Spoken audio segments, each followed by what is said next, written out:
All right, welcome everyone. Hello, my name is Norm McGackey, one of the coordinators of Career and Technical Education at FCPS, and welcome to our ninth annual Startup Frederick event. Tonight, teams have already presented their business plans, undergone evaluations across 8 categories, and now they face the final challenge, a 1-minute elevator speech and the ability to field judges' questions. Before we proceed, I want to extend a heartfelt thank you to Kaylin Stieg of Oakdale High School for her exceptional efforts in coordinating this event. She is the teacher leader for us, as well as the other dedicated business teachers across the county. Rachel Stallnecker from Tuscarora High School, Ashley Abawala from Linganore High School, Jessica Quasney from Urbana High School, Dave Gadra from Catoctin High School, Robert Phelan from Middletown High School, John Yoho from Brunswick, Jonathan Churchill from Frederick High School, and Karen Novotny from Governor Thomas Johnson. Additionally, we want to really give some special appreciation goes out to our sponsor, Nimio, for their generous contribution tonight of $3,000 towards awards for these students. Tonight, every contestant will leave with a minimum of a $50 savings account, but first, second, and place finishes is a lot higher. So, but keep in mind, remember, everyone's a winner tonight. This is an exceptional group of young gentlemen, ladies, and they represent over 13,000 high school students in our county. Each student is going to receive a certificate, and you'll take it to Buckystown branch, and you'll open up your account and claim your winnings.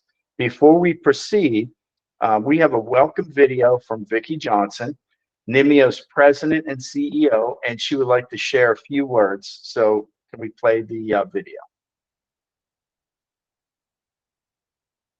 Good evening, everyone, and welcome to Startup Frederick. My name is Vicki Johnston. I am the president and CEO of Nimio Federal Credit Union, a community-based credit union headquartered in Frederick and a partner of Frederick County Public Schools. At Nimio, we strongly believe in the power of education and entrepreneurship to transform lives and are proud to again sponsor Startup Frederick.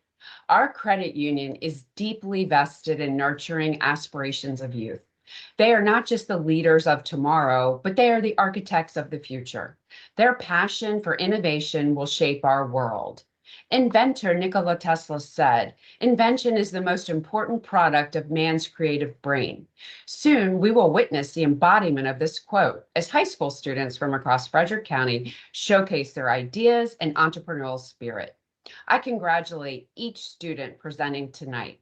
Good luck to each of you, and thank you.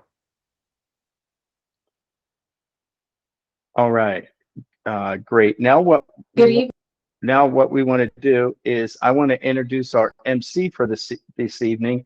Very special young lady, Alexandra Ramos. She's a junior at Oakdale High School. She's enrolled in the TV multimedia production program at the Career and Technology Center, and she's taken part in various CTE classes as well at our home schools, such as Principles of Marketing, Wood Design and Application. So we really want to thank you, Alexandra, for hosting the event, and I'm going to turn it over to you. Welcome to the 9th Annual Startup Frederick Competition. It's a pleasure to have everyone here tonight to witness this annual showcasing of the business-minded students of FCPS. We're excited to be able to hold a live, synchronous event tonight. Startup Frederick creates an exciting, real-world learning environment for our students to experience what it's like to be an innovator and entrepreneur. Each high school had their own competition within their building. Tonight, the first place winners from each school will compete against each other. Judges were provided with their pitch videos prior to tonight's event. The students will have 60 seconds to present their elevator pitch to the judges and answer one question from each judge. Each person participating tonight will receive a Nimio savings account of varying values depending upon placement and number of team members. The students being judged in 5 categories: creativity and innovation, product and service clarity, market potential, competitive landscape, and operational sustainability. Just a reminder to the people on tonight's meet, please keep your mic muted until it's your turn to speak. Tonight, we have 3 very special judges. Our first judge is Jason Ambrose. Chief Lending Officer for NIMEO. He is a lifelong Frederick County resident. He studied finance at Frederick Community College and joined Comstar Federal Credit Union in July 2008 as a mortgage loan officer. Over the years, his position has and business lending en route to becoming the Chief Lending Officer for NIMEO.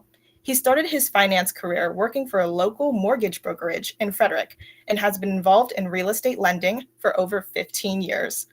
He has a passion for educating members and helping them find the right product to fit their financial needs. Our second judge is Jose Bueso. Jose Bueso has over 52 years of experience in the automotive industry, working for GM dealerships from 1972 to 1995. He co-founded Dynamic Automotive in 1995, serving as president of the company until 2018. He currently serves as vice president and COO. Jose has been an ASE Mastered Certified Technician since 1982 and currently retains advanced level certifications as well. His community involvement includes the Frederick County Career and Technology Center and serving as the president of the Frederick County Students Mechanical Trades Foundation, chair of the Career and Technical Education Advisory Council, and member of the Auto Care Association's Government Affairs Committee, member of the Frederick County Chamber of Commerce member, and past president of Carroll Creek Toastmasters. Jose and his wife Laura live in Walkersville and enjoy much of what the area offers. Our third and final judge is Dr. Christopher Nichols, counsel from McBee Moore and Vanek IP LLC, has experience with strategic counseling for patent, trademark, and copyright matters, including preparation, prosecution, licensing, due diligence, and enforcement. He counsels clients on intellectual property development, strategy, enforcement, fundraising, and licensing. He also generates and oversees strategic approaches to build global patent portfolios and create value out of IP assets. Christopher represents clients in the areas of trademark, counseling, and prosecution. He has represented clients in opposition and cancellation proceedings before the U.S. Trademark Trial and Appeal Board. And with that, let's jump right into the competition. For our first team, we have Melanie Pereira and Sophie McCarthy from Governor Thomas Johnson High School with their business, PullSafe. And that is Team 6 on the judges' scoring sheet. May we begin?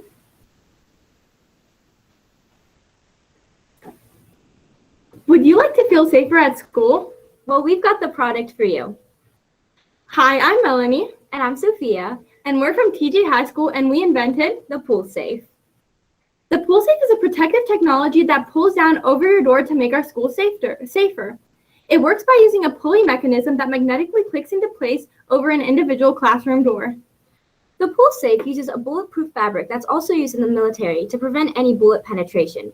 So if there's ever an event where students are in a dangerous situation, teachers have the ability to use the PullSafe to keep their students safe. This will also buy times to barricade the doors and call for help if needed. The PullSafe is also cheaper than other alternatives like the bulletproof steel shelters, which are very expensive to install. It's also more efficient than metal detectors. So what are you waiting for? Pull yourself to safety with the PullSafe.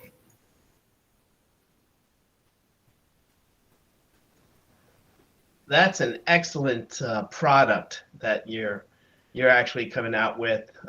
You're going to fill a need with the production of this product. But that's my question. Where and how will you start producing these items to protect our schools? So for our housing unit and lock, we're planning to manufacture that with our own company, Oasia.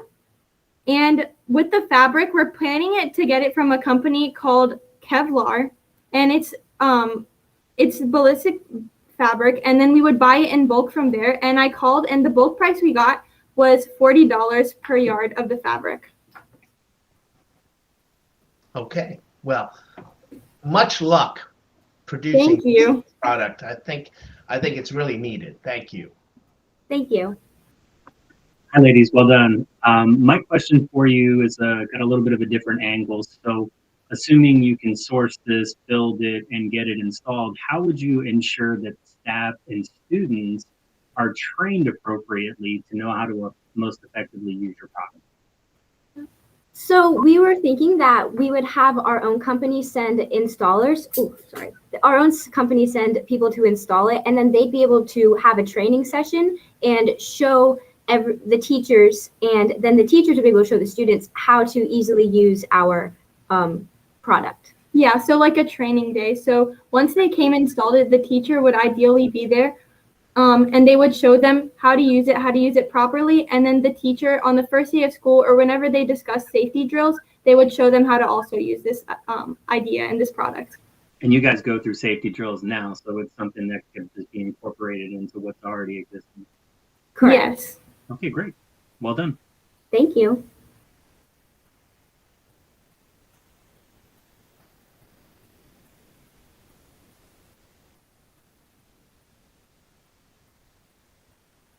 Okay, Chris, you're up. Thank you.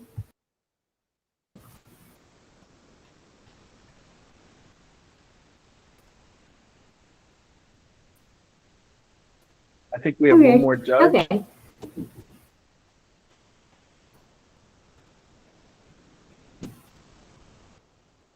All right, your third judge having technical difficulties. All right, yeah, there we go. Oh yeah, sorry, I couldn't find the right buttons. Yeah, so it's very interesting. I mean, you definitely, as the patent law said, you're satisfying a need in the market. My question would be on logistics. Kevlar just stops penetration. It doesn't stop the force. So have you done any testing on the actual force? I mean, not that you have a rifle, but just stabbing it even with a broom handle or something. Well, to see how it goes through, it would stop the blunt force.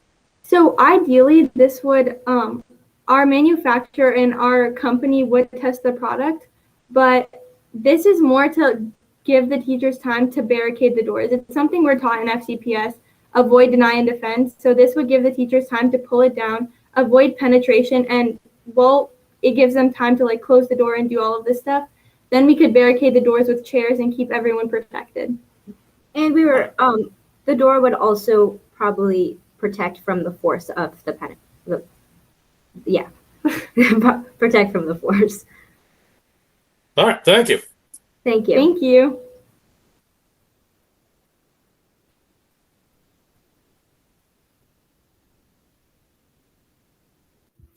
Are the judges all right to move on to the next team? All right. Thank you so much, Pulse from Governor Thomas Johnson High School. Thank you. Next up, we have Lexi Soto from Linganore High School with their company, Coastal Canopy. Have you ever been relaxing on the beach on a nice sunny day when all of a sudden a big gust of wind rips your umbrella out from the sand and sends it flying down the shore? Or have you ever just witnessed this type of disaster? With 8 million visitors a year just at Ocean City, this creates a massive safety issue. Hi, my name is Lexi, and my product, Coastal Canopy, is an innovative beach umbrella that is windproof and easy to set up.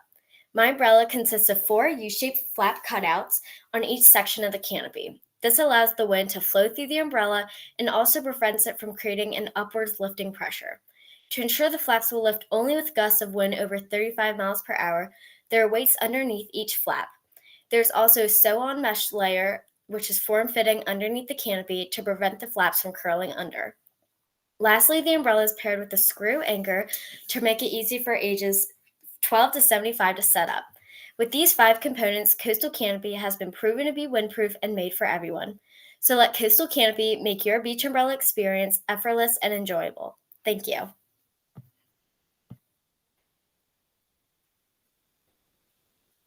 I'll take the first question on this one. Again, very well done.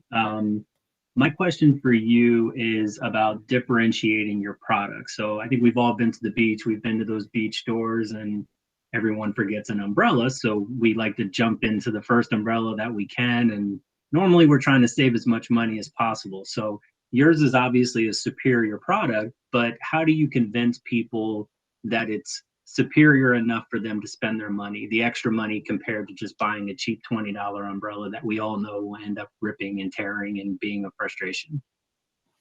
So, unlike the standard beach umbrellas that we all use, such as like Ron John and Tommy Bahama, these are the beach umbrellas that you see flying across the shore.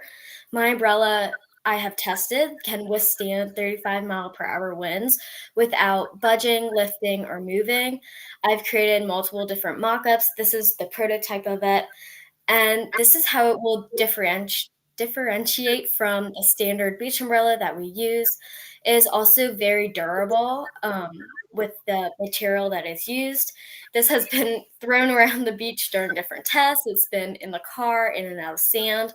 It's gotten wet before, and it still holds up. There's no tear or wear on it. And how are you going to relay that to the consumer? Because I would buy it from you if you were standing in front of me selling it. But if you're not there to sell it to me, how are you going to convince me that it's worth that extra money? Part of my marketing will be a lot of social media, since many people all over the world are on social media.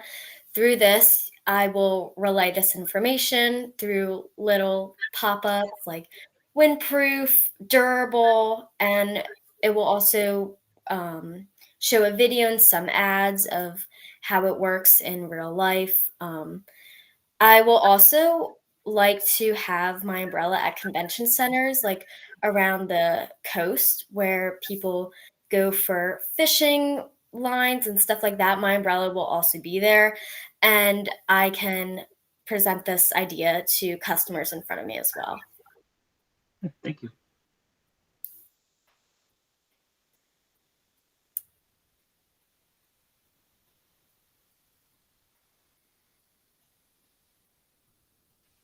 I'll go this time. I found the buttons quickly enough.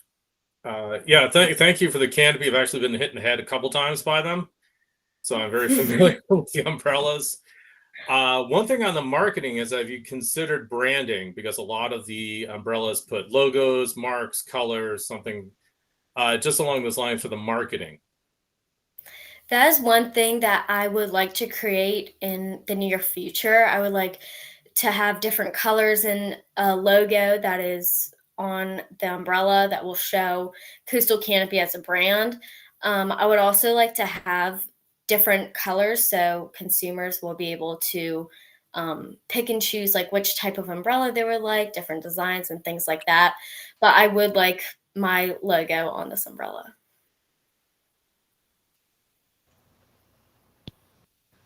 Hello, Lexi. Hi. Very good idea here, having those pressure relief flaps built into the umbrella. My question is, how are you going to start production? Will it be in your garage? Will it be in your basement? Will you have employees working for you? How do you start, Lexi? So as I created my prototype, the one that I've created here, it took a while to set up in my basement, but I would like to have some employees to help me to make an assembly line with it and to kind of get the process going. I would buy materials in bulk from a local shop so I can get them for cheaper. And I will hire hardworking employees that have a passion and background in engineering. So they are excited about Coastal Canopy and we can make a good team together. And we'll just create an assembly line and start it off and wherever we have space and just start building. Very good. Excellent. Good luck with your new venture. Thank you.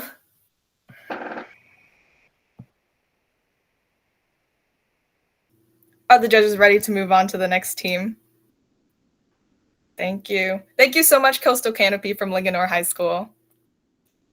Next up, we have Avinav Kamalakanan from Oakdale High School with their business, Invasive Eats. Invasive species, animals or plants from another region of the world that don't belong in their new environment. In Chesapeake Bay alone, there are over 200 invasive species. Governments have spent millions of dollars trying to beat them with little success. One day, I thought to myself, a lot of these critters are edible, quite tasty too. So we can't beat them. Well, why can't we eat them? Hey folks, my name is Abhinav Kamalakanan, and I'd like to introduce you to Invasive Eats. Of the 200 invasive species in the bay, there's a couple that are extremely harmful and tasty. These are the blue catfish, flathead catfish, northern snakehead, and the green crab. Invasive Eats will be a food truck chain located throughout the East Coast that plans to harvest these invasive species, provide tasty and convenient meals out of them to the public. Harvesting and selling these invasive species helps out the local ecosystem, helps out local fishermen who are currently struggling to catch native fish, and the customers who enjoy a good priced and tasty meal. Remember, we can't beat them, let's eat them. Thank you.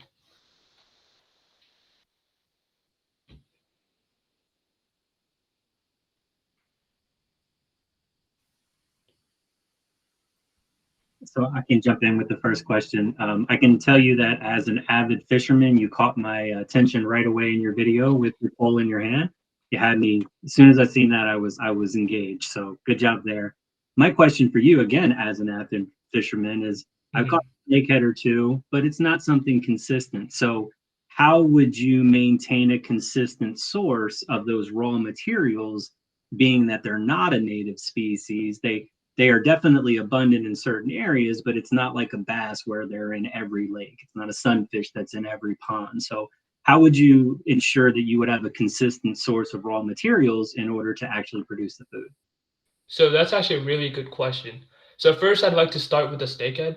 So yeah, as you said, snakehead were pretty rare. Like in the 2019, only like a couple watersheds in the Chesapeake Bay had the snakeheads. But nowadays, like there's maps on the DNR website that show you how abundant these snakeheads have reached. Now they're found everywhere from the southern Potomac all the way to the Susquehanna, out west to the Gunpowder, and out east to the Blackwater River. So they're really spreading everywhere. And another thing to mention, snakehead, unfortunately, are not just limited to Maryland now. They're also found in other states like Arkansas and Florida. So if Maryland's supply is low, well, we could probably switch to other states. And for the blue catfish, flathead catfish, and green crab, I don't really see this as an issue. Blue catfish now occupy around 70% of the biomass in the Potomac River. So they're extremely abundant. So I think we're going to have a constant supply for those species. And Yeah, how are thank you you. going to get them? How are you going to get them from the water to your truck? That's my question. Yep. So we plan on purchasing them from local fish suppliers. So already some fishermen are already starting to transition from like traditional fish, like striped bass, into blue catfish, and in the future, snakehead. Actually, snakehead are being harvested in the low amounts, albeit. Yep. Okay, thank you. Yep. It So- really got my attention too. I'm a fisherman as well, and I was wondering, who are you going to market this to? Is it going to be restaurants? Is it going to be food chains? Who are you going to market it to? Who are going to So be your our- buyers? So our company is essentially a food truck, and our buyers will be basically people on the street that want to buy food. So our demographics, we plan on going for younger people and people that are more environmentally conscious that want to try out like they want to eat food that while also helping the environment essentially. So that's our market. That's who we're trying to target to. Very good. Thank you.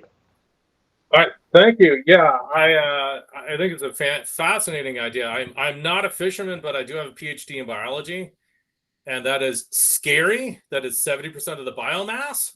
Yep. And I'm hoping your idea takes off, and we deplete the invasive species like we've depleted our native species. Again, the judges hit on my one question is supply, and I guess the answer is you're going to have to work with the commercial fishermen to shift what they catch. Right. Look, if this is 70 blue catfish is 70% of the biomass, you throw a net in there, you're going to get it along with garbage and what else. The other thing I think you raised in your video I really liked was the idea of rebranding it, not calling a snakehead, but like a Chesapeake tigerfish or snakefish. That's fantastic because I know they did that with what was it, Patagonian toothfish. They made Chilean sea bass, and now it's nearly extinct. Yep. So no, yeah, that's great. And being a food truck, I think you have a lot of advantages because you can move from place to place. God forbid they take over Arkansas, you can set up there for a while and just have Mississippi snakefish fries. So yeah, Yes, great sir. idea, and I really like it. And like I said, the other judges raised my questions. Thank you. Thank you. Yep. So that's all. No questions? No other questions? Are we ready to move on to the next team? Thank you so much, Invasive Eats from Oakdale High School. Next up, we have Jada Hishmuth and Madeline Grove from Middletown High School with their business Enchanted Tresses. And this is Team 5 on the scoring sheet. Many people worry about adding color into their hair due to the chemicals being damaging. If you're looking for an affordable and harmless way to gain confidence and add style into your hair, I'm Jada Hishma. And I'm Maddie Grove. Our business, Enchanted Tresses, provides unique tinsel and feathers to the hair of teens and locals in our community.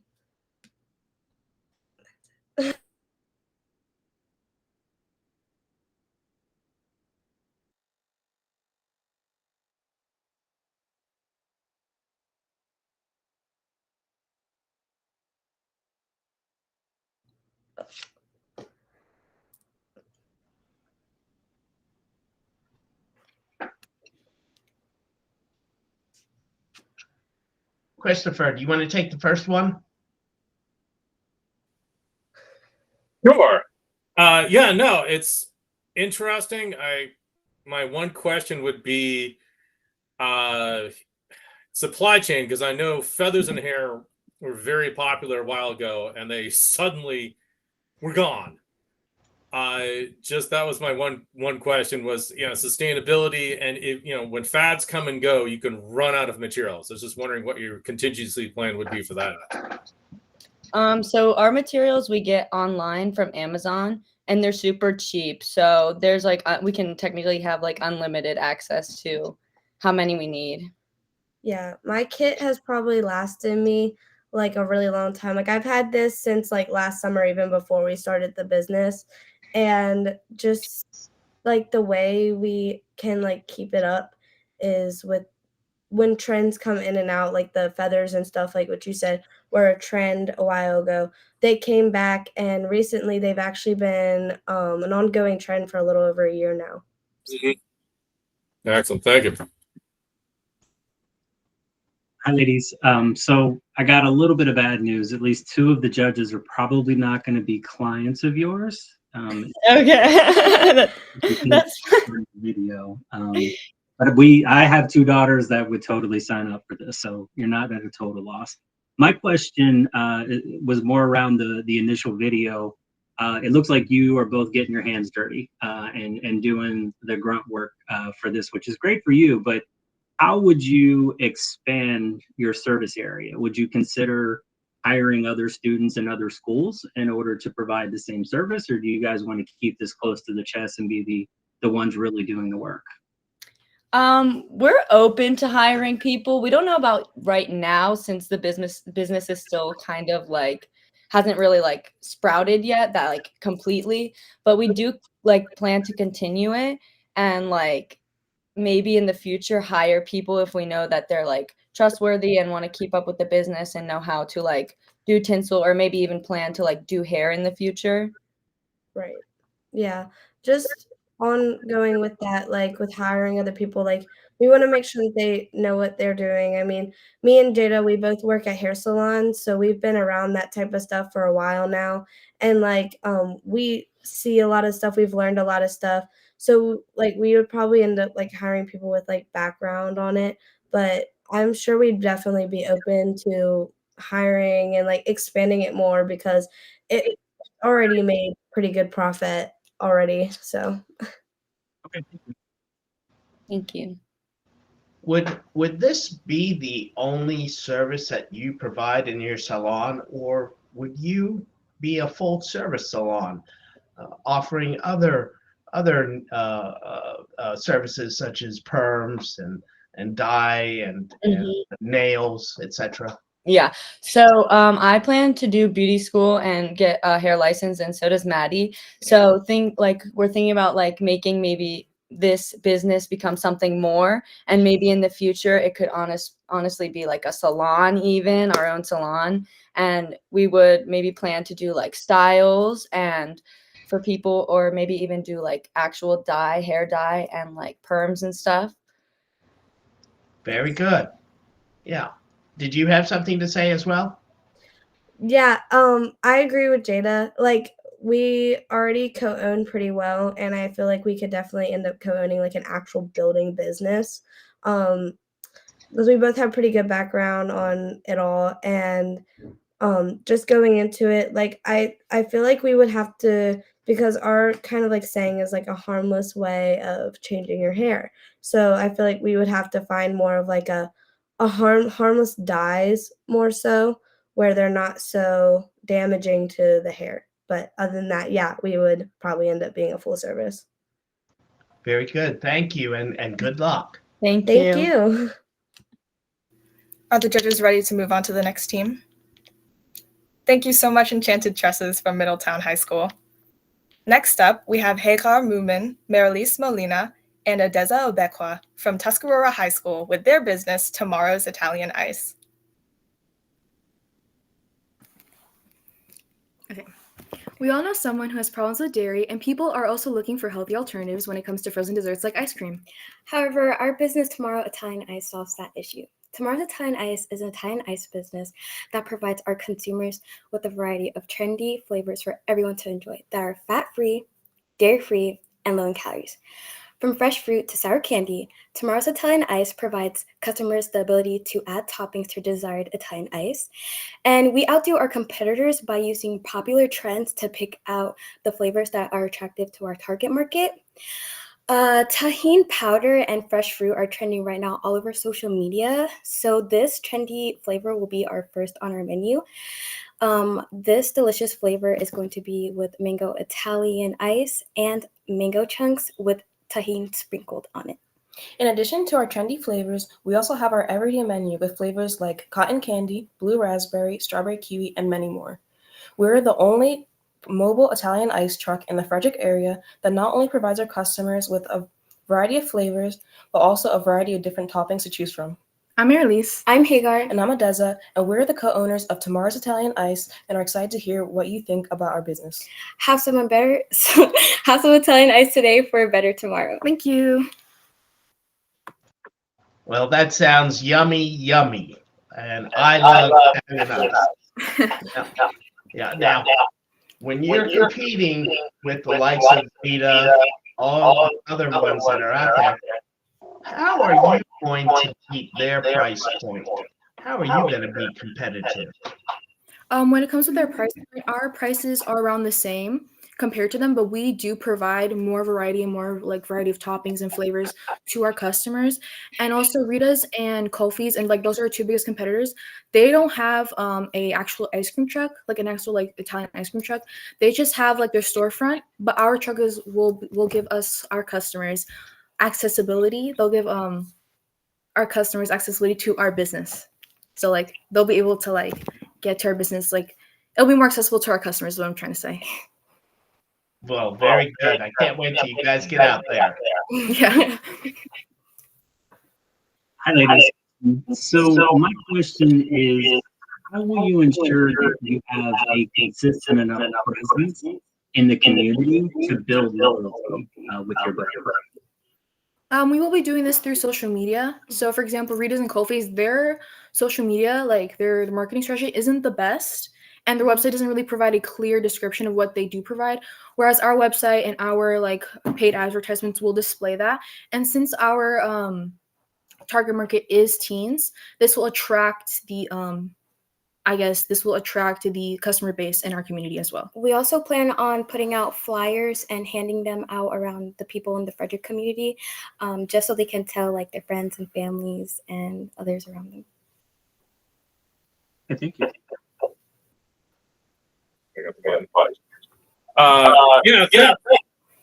Sorry, this is echoing. I think you guys mute. Okay. It may stop echoing. Did that work? I'm a genius, right? Yeah, so thank you for the presentation. My question comes in logistics on the mute's back. Getting supplies and just managing all of those toppings in a truck, and what your plans were for managing supply, and then just getting 40 toppings into a food truck. So we will be having an actual trailer instead of a truck. So essentially, like my dad has a truck, so we'll be hauling that using a trailer, and all our supplies and everything like that will be inside there. Now, if we do not have any room, we will be having like our extra supplies, like maybe at my house or at her house. Well, it just depends on how everything works out.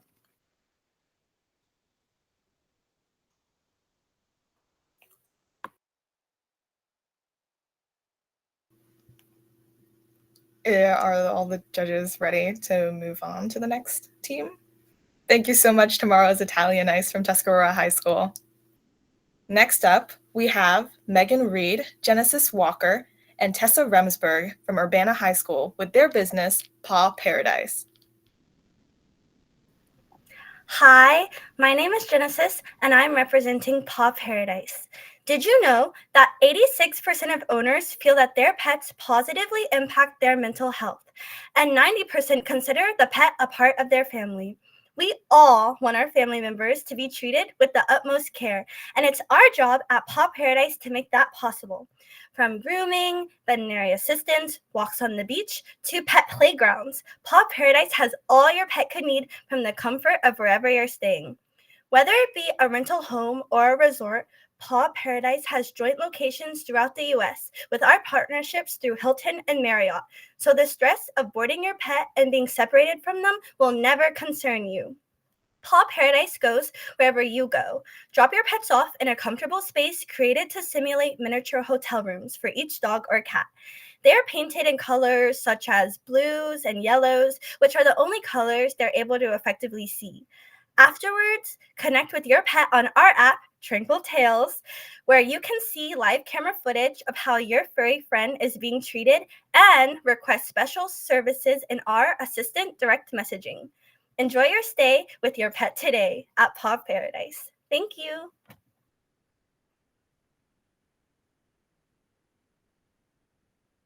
Hi, Genesis. Good job. My question for you as a pet owner is, how will you ensure that if I drop my pet off on a vacation, that it will be safe? I mean, you mentioned having cats, dogs. There wasn't any mention of any size requirements, but how do I know as the owner that my pet is not only going to enjoy himself, because it sounds like they would have a great time with you, but how do I know that they're going to remain safe in your care? Yeah, so I have actually worked at a animal hospital who does like doggy day camp for the past 3 years. So I know firsthand definitely like what the dogs go through, and I know like some of them can be really like anxious and just like stressed out overall. So those day camps really help the dogs overall. So what we are really focused on is helping them like have that positive environment, but keeping them safe can mean, you know, the veterinary assistance that we provide on site, as well as the app where parents can check in and make sure like they're getting their medicines, making sure they're getting fed, make sure they're going to the bathroom, all the kinds of stuff like that to make sure that they're meeting all the requirements that the pet owners feel is necessary. Okay, thank you.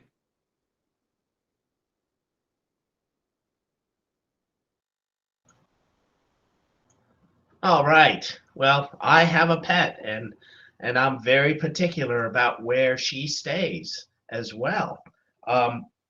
Is this facility, is it going to be indoor? Is it going to be outdoor? Or is it going to be what? Tell me about the services that you are going to be able to provide. Hi, so what we are going to do is we are partnering with hotels like Hilton and the Marriott. It will be both indoor and outdoor, so the dogs or animals can have lots of playtime, running around, getting their exercise. And then the indoor section will be for when they can have their naps, get feeding, and etc. Thank you. You're welcome. All right, yeah, thank you. I guess we're confessing about pets. I have pets, a dog too. My question comes on vaccination, whether you're going to take unneutered pets, and insurance, because animals are downright unpredictable. And my dog will just say is interesting. So I just wonder how we're going to address those contingencies. Yeah, so before we have the animals stay with us, you can schedule a consultation with the veterinary office and our business as a whole. So you can get those vaccinations on site, or we partner with other veterinarians as well, so we can get your animals information from them as well, just to make sure that they have the right vaccinations, because part of the safety aspect would be, having all the animals vaccinated and just overall safe, so we can minimize the spread of disease.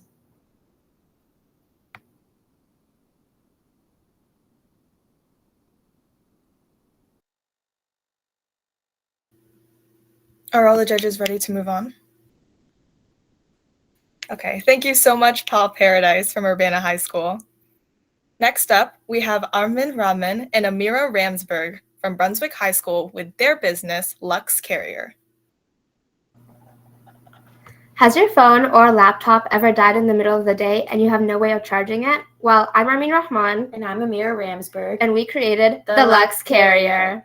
The Lux Carrier is a stylistic bag following trends of the 21st century, but with a spin, providing an in-bag wireless charging for both laptops and phones to give customers the best experience of both fashion and convenience. The Lux Carrier comes with multiple pockets for storing your laptop, books, and other essentials, as well as a water bottle holder.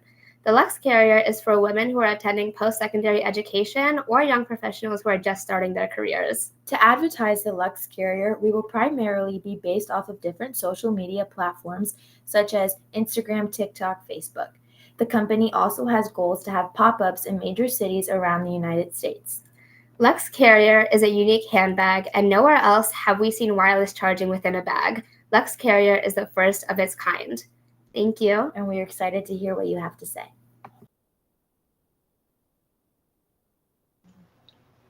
Chris, you want to take this one? Sure, thank you. Yeah, my question was on the logistics of it. I have been detained by German police for carrying batteries and computers through an airport. Luckily, my high school German and calm demeanor allowed me to explain that I'm an idiot, and I put them all together. That made them very nervous. They were very polite. We got sorted out. How's you going to deal with that kind of contingency? Because people travel and they want to take the bags, and I know airlines are very hostile, believe me, hostile and shouty caps to any electronics going on that they are not aware of. And also for charging and people with disabilities, or people have walkers or canes or wheelchairs that may have electronics or electrically conductive. How are you going to prepare for those contingencies? Thank you. So since the Lux Carrier is a wireless charging bag, the main purpose of it is charging. So mainly used for laptops and phones. The Lux Carrier isn't mainly like a travel bag for necessities such as clothes, toothbrushes, or skincare. It will mainly operate as like a carry-on. Professional use. Hi, ladies. So my question, you mentioned it's a first of its kind, which being first to market can be a good thing, but it can also be a bad thing, because as soon as other companies see that you are successfully selling your product, there's generally going to be a copycat version that comes to market that undercuts you in price. So my question to you is, how are you going to continue to innovate to make sure that when those copycats do eventually come, you can stay ahead of that and still be relevant to the consumer? The Lux Carrier will be getting approval for a patent to ensure that our design and technology is not stolen or remade. This ensures that Lux Carrier will keep their high quality standards, and when remades are potentially made if our patent expires, we intend to include new designs, new bag types, and different colors. I must say that's an innovative product that you've designed. I thought it was very, very cool. At the beginning of your product run, what demographic are you going to target to get this off the ground? We're trying to target people who probably would more likely be still in school, or people who maybe have a commute to their jobs where they have to walk or ride bikes or anything like that, that it would make it easier for all just to be charging accessible in one place. And we are mainly focusing our target audience in urbanized areas such as cities, especially like Amira said, with commutes such as subways, trains, or riding a bike. Wow, very good. Thank you, and much luck with your product. Thank you. Are all the judges ready to move on? Thank you so much, Lex Carrier from Brunswick High School. Next up, we have Jonathan Toms from Frederick High School with their business, Leash Life Dog Walking Service.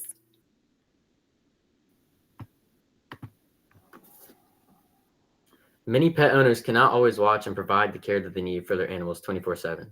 On the other hand, as a student, I understand how it may be hard to obtain the required amount of service learning hours needed to graduate from Frederick County Public Schools. With my business, Leash Life, I will be supplying a solution to these issues by providing affordable dog walking service while giving students the opportunity to gain service learning hours for school. Along with this, due to lower overhead costs, I will be able to donate a percentage of my profits to the charities such as the ASPCA. So, who would like to join me in shaping the future of not only pet care, but for students as well? Thank you. Wow. Well, you're going to have a lot of competition out there, but you're kind of setting yourself apart. You really are. How are you going to get this off the ground? How are you going to start it? Social media, through social media, and also through the Animal Rescue Club program through my school. Getting the word out to students who are looking for service learning hours is actually a big issue.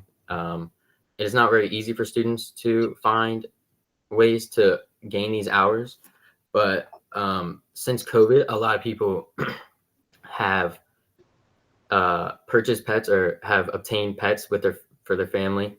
So there's a lot of market out there, and through social media such as TikTok, Facebook, Instagram, and also community forums, by providing advertisements and things like that, I believe we'll be able to get it off the ground.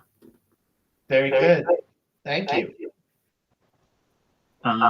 Chris, I'm going to in front of you because I know you'd like to ask a logistics question, and the question is logistical in nature. Need you to. My question for you, Jonathan, is actually, can you mute your mic a second? I think we're getting some feedback. Thanks. My question is, how do you handle the logistics of scheduling customer demand versus student availability? Because you got a lot of moving parts there. You know, people spread all over the city, all over the county, and students also spread all over the city and the county. How do you bring those together? Are you planning to put together an app that's going to handle that? Or are you going to handle those logistics yourself? How are you going to work that? For students and their availability, we will have QR codes and online sign-up sheets that will correlate to our app that consumers or customers will be able to sign up and request for time slots or when they need their animal to be walked or cared for.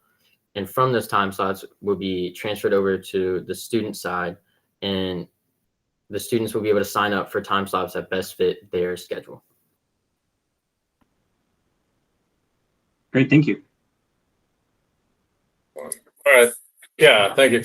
My question was, the business structure, you seem to mix for-profit, nonprofit, and then some student service, student service learning hours. I can tell you from a regulation point of view, you have to keep those things separated by firewalls. They get very upset. So I'm just wondering how, if you could better define for me how you're going to split up the SSL component and the for-profit component. Thank you. So students will not be able to get paid, so they are not technically employees. So in order for them to gain those student service hours, they cannot be paid. It's just volunteer. So all the profits will from the actual dog walking itself will go to the business, and the business as a whole will donate the profits to other organizations.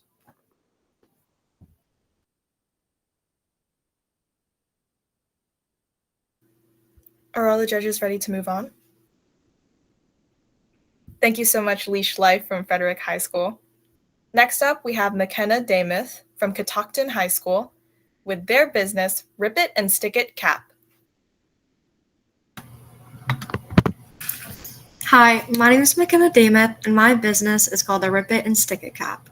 My products will help buyers get more uses out of just one single hat that is half the price of the hats they currently own, that is only designed for one specific use. My business is different from others when it comes to meeting the buyer's wants and needs. The buyers will purchase as many Velcro patches as they would like and can attach them on whenever and wherever they like against a Velcro patch that's attached on the hat without paying another fortune to buy a whole new cap. My business will help buyers feel confident and not worry when it comes to hat wear.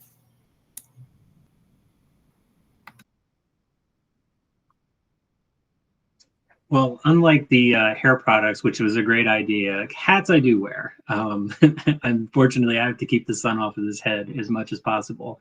So my question for you is really about the warehousing of your materials. So in your video, you showed a screen where there was a lot of different products, a lot of different patches, which means you're going to have a lot of inventory. So how are you going to handle the warehousing of all of that inventory, keep it manageable so that if I order 5 patches today and 12 patches tomorrow, you're going to know exactly where those products are and be able to deliver those to me as the customer in a timely fashion? So since my business will be online and orders will be placed through online, I am buying my patches in bulk. So when I get them delivered to my house, I will have them all in different groups. And when the orders come through, I will be able to match the patches that the customer bought with their order.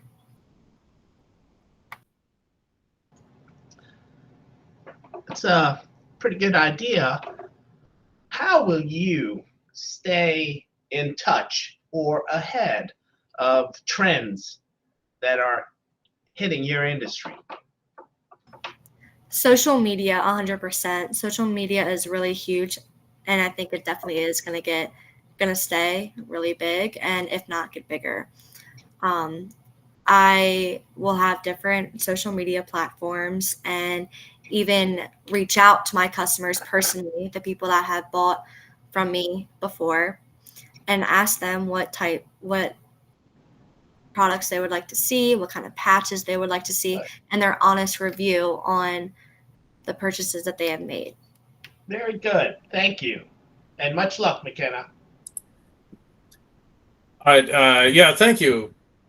It's an interesting concept. My question is, how are you going to deal with the potential copyright trademark infringement? Is there going to be, there's a recent case against Redbubble where they won on some claims but got hit with an injunction for willful contributory trademark infringement.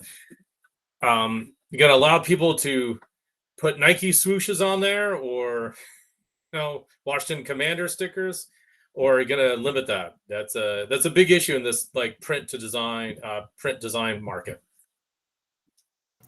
Copyright is definitely a huge issue when it comes to products like these, but I personally would like to pair with small businesses when it comes to the types of patches.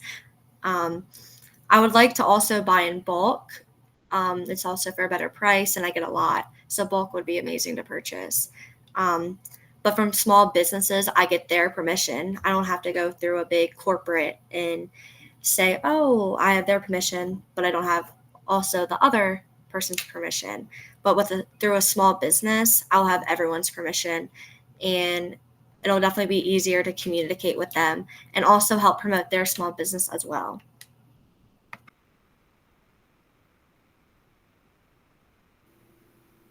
Are all the judges ready?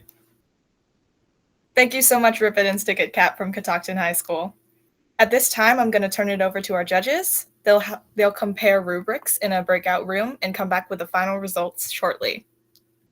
Yeah, what we'll do is everybody can just mute their screens, and we'll come back right at 7 o'clock, and I will announce the top 5 winners. So I will tell you, this is the 9th year I've been doing this, and it's probably some of the best businesses, very unique.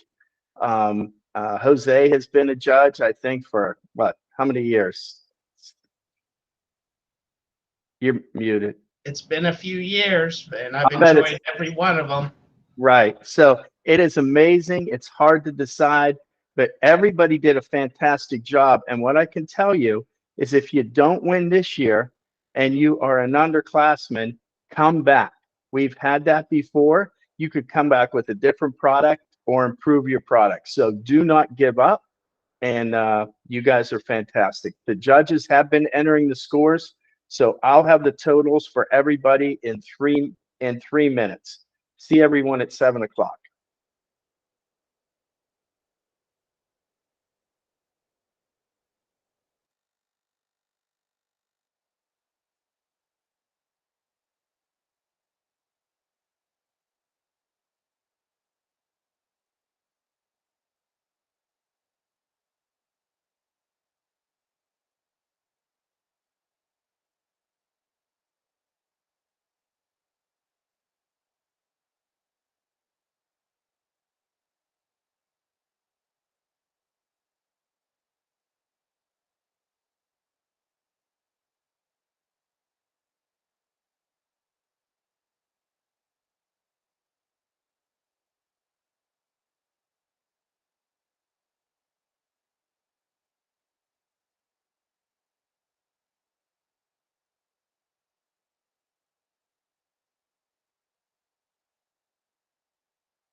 Okay, we have the results, and Mr. Shoemaker is going to have a presentation ready for us. He's going to pull up the presentation, and we are going to announce the top 5 winners.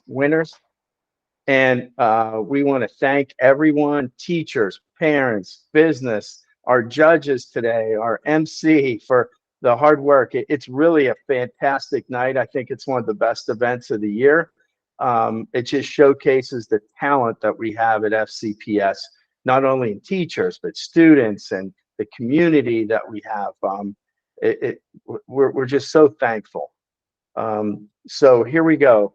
In these are the 4th through 10th will get $50 per participant, and our 5th place team, each participant will get $50. Our 4th place team, but you can see 3rd place team, you'll get $300. If it's an individual or a team of 2 or 3, it's split. 2nd place will be $600, and 1st place will be $900 to the 1st place team. And once again, thank you, Linganore. So are we ready, Mr. Shoemaker? So for the 5th place team was from Linganore Coastal Canopy. Awesome job. I think that could be a very successful business. So Lexi, great job. Yes, nice clap. If we can clap it up. Look, I like that. Here we go. 4th place. 4th place is from Brunswick, Lux Carrier, Armand and Amira. Great job. Some nice claps there again. Now for the big money. We're getting into the big money here. 3rd place from Tuscarora High School, Tomorrow's Italian Ice. And then 2nd place, worth $600, is Governor Thomas Johnson, Pull Safe. And then the number 1 winner for the 9th annual Tech Fair is Oakdale High Invasive Eats. So that's $900, and fantastic job, everyone. Thank you very much. Let's clap it up for everybody. If you can give me a clap. Awesome. Great night. Great job, everyone. And now you can, well, maybe go out and enjoy the weather for a little bit. It was a beautiful day today. So have a great day. Good Friday tomorrow, and enjoy your weekend. Thank you so much.